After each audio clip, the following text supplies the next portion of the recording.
ಈ ಜಾತಿ, ಜಾತಿ, ಜಾತಿ ಅಂತ ಹಿಡ್ಕೊಂಡು ಅದರಲ್ಲೇ ಅದಕ್ಕೇನೆ ನೇತು ಹಾಕ್ಕೊಂಡಿರೋದ್ರ ಬಗ್ಗೆಯೂ ಕೂಡ ನಿಮಗೆ ಸಿಟ್ಟಿದೆ. ನಿಮಗೆ ಒಂದು ರೀತಿಯಿಂದ ಅಸಮಾಧಾನ ಇದೆ ಅಂತೇಳಿ ನಿಮ್ಮ ಸಾಹಿತ್ಯದಲ್ಲಿ ಗೊತ್ತಾಗತ್ತೆ. ಜನ ಯಾಕೆ ಜಾತಿ ಯಾಕೆ ಜಾತಿಯ ಬಗ್ಗೆ ನಿಮ್ಮ ಇದು? ಜನ ಜಾತಿಗೆ ಆದಿತ್ಯ ಮರಳ ಜಾತಿ ಜಾತಿ ಒಳಗೆ ಹತ್ತೈತಿ ಜಗಳ. ಹಾ. ಹತ್ತಿ ಉರ್ತೈತಿ ಜಾತಿ ಊರಿ, ಅವ್ರವ್ರ ಜಾತಿ ಅವ್ರಿಗೆ ಒಯ್ರಿ.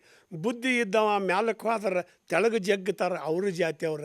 ಎಲ್ಲಿ ಹೋದರೂ ಸೇರಿಕೆ ಇಲ್ಲ, ಹೋಗು ಬಂಡಿದ ಪಿಸ್ತಾರಿಕೆ ಇಲ್ಲ.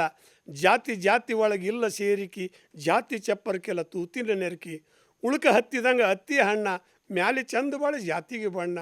ಬರುವಾಗ ಬೆಣ್ಣಿಂದ ಬರದಿಲ್ಲ ಜಾತಿ, ನಡುವ ಬಂದ ಇದು ಹತ್ಕೊಂಡೈತಿ. ಜಾತಿ ಬೆನ್ನು ಹತ್ತಿ ಜನ ಹೊಂಟಾರೋ, ಮಾನವ ಜಾತಿ ಒಂದು ಅನ್ನೋದು ಮರ್ತಾರೋ, ಮಾನವ ಜಾತಿ ಒಂದು ಅನ್ನೋದು ಮರ್ತಾರೋ. ಯಾಕಂದ್ರೆ ನಾವೆಲ್ಲರೂ ಮನುಷ್ಯರಂದ್ರೆ ನಾವು ಒಂದೇ ಜಾತಿ ಅವರು. ಹ್ಮ್. ಈ ಜಾತಿ ಸುಮ್ಮ ಹೊಲ ಬದು ಮಾಡ್ಕೊಂಡು ನೀವು ಹೊಲ ನಿಂದು ಇತ್ತ ಬಿತ್ಕೋ ಇತ್ತ ಬಿತ್ಕೋ ಅಂತಾರಲ್ಲ, ಸುಮ್ಮ ಹಂಗೆ.